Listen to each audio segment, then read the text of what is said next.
ईद के बाद पूरे प्रदेश में पीडीए का आंदोलन। सपा सांसद रामजीलाल सुमन पर हुए हमले के बाद एक्शन मोड में सपा पूरे प्रदेश में करेगी पीडीए सम्मान आंदोलन। राणा सांगा पर विवादित टिप्पणी करने के बाद सपा के राज्यसभा सांसद रामजीलाल सुमन बीजेपी, विश्व हिंदू परिषद जैसे संगठन के निशाने पर आ गए थे, जबकि करणी सेना ने उनके आगरा स्थित आवास पर जमकर तोड़फोड़ की थी। पहले तो इस बयान को लेकर सपा और रामजीलाल सुमन बैकफुट पर दिखे और राणा सांगा को राष्ट्र का महापुरुष बताया, लेकिन अब इस मामले में फिर से नया ट्विस्ट आ गया है। दरअसल रामजीलाल सुमन ने अपने बयान को दोहराते हुए कहा कि वो अपने बयान पर अभी भी कायम है। वहीं सपा भी अपने सांसद रामजीलाल सुमन के साथ मजबूती के साथ खड़ी दिखाई दे रही है और करणी सेना समेत तमाम उन संस्थाओं और संगठनों के खिलाफ मोर्चा खोल दिया है। ये ऐतिहासिक तथ्य भी बेहद अजीब है कि राणा सांगा और बाबर की लड़ाई आगरा के नजदीक खानवा में मार्च 1527 में लड़ी गई थी। अब करीब 500 साल बाद राणा सांगा और बाबर के नाम पर एक नई राजनीतिक लड़ाई शुरू होने जा रही है और इस लड़ाई के केंद्र में भी आगरा ही है। ईद के बाद आंदोलन करेगी समाजवादी पार्टी। सपा नेता राम गोपाल यादव ने ऐलान किया कि ईद के बाद सपा प्रदेश व्यापी आंदोलन करने जा रही है। दरअसल बीते दिन सपा के दो बड़े नेता राम गोपाल यादव और शिवपाल यादव ने आगरा जाकर रामजीलाल सुमन के घर पर उनसे मिलकर हालचाल लिया और प्रदेश व्यापी आंदोलन शुरू करने का ऐलान भी किया। वहीं अखिलेश यादव ने इस पूरी घटना को सीएम के इशारे पर अंजाम देने जैसा संगीन आरोप भी लगाया है। अखिलेश का पीडीए पर फोकस। अखिलेश यादव ने इस पूरे घटनाक्रम को ठाकुर बनाम दलित संघर्ष का राजनीतिक रूप देने की हर संभव कोशिश की है।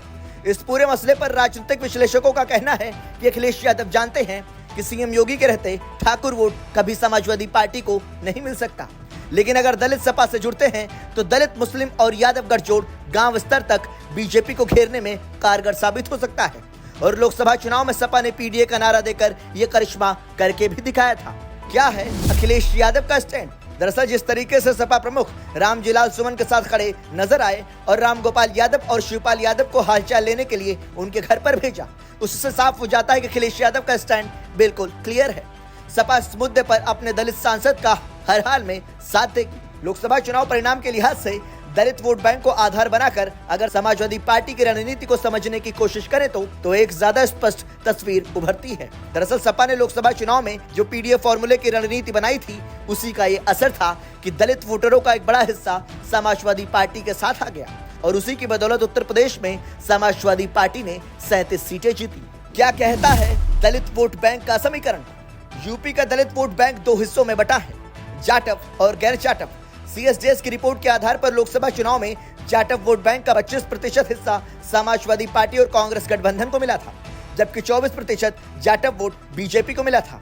वहीं बसपा को करीब 44% जाटव वोट मिले थे, जबकि गैर जाटव दलित वोट का 56% वोट समाजवादी पार्टी और 29% गैर जाटव वोट बीजेपी को मिला था। वहीं बहुजन समाज पार्टी के खाते में 15% ही गैर जाटव वोट गए थे। रामजीलाल सुमन जाटव समाज से आते हैं और सपा यूपी के सामाजिक राजनीतिक परिवेश को बहुत अच्छे तरीके से समझती है, तभी अखिलेश यादव ने प्रदेश स्तर पर आंदोलन चलाने का फैसला किया है। आपको बता दें कि दलित, यादव और मुस्लिम गठजोड़ का यूपी में करीब 50% वोट बैंक का अधिकार है, यानी इस गठजोड़ के सहारे बीजेपी को घेरना समाजवादी पार्टी के लिए आसान होगा। दरअसल दलित समाज बसपा से निराश हो चुका है और चंद्रशेखर में उसको नेतृत्व की संभावना नजर नहीं आ रही है। दलित समाज नई लीडरशिप को खोज रही है तो समाजवादी पार्टी के मुखिया दलित वोट बैंक की ओर बढ़ रहे हैं। यही वजह है कि राणा सांगा बनाम बाबर की लड़ाई अब यूपी में ठाकुर बनाम दलित की जातीय अस्मिता के संघर्ष के रूप में तेजी से बदल रही है। ब्यूरो रिपोर्ट, संदेश वाहक।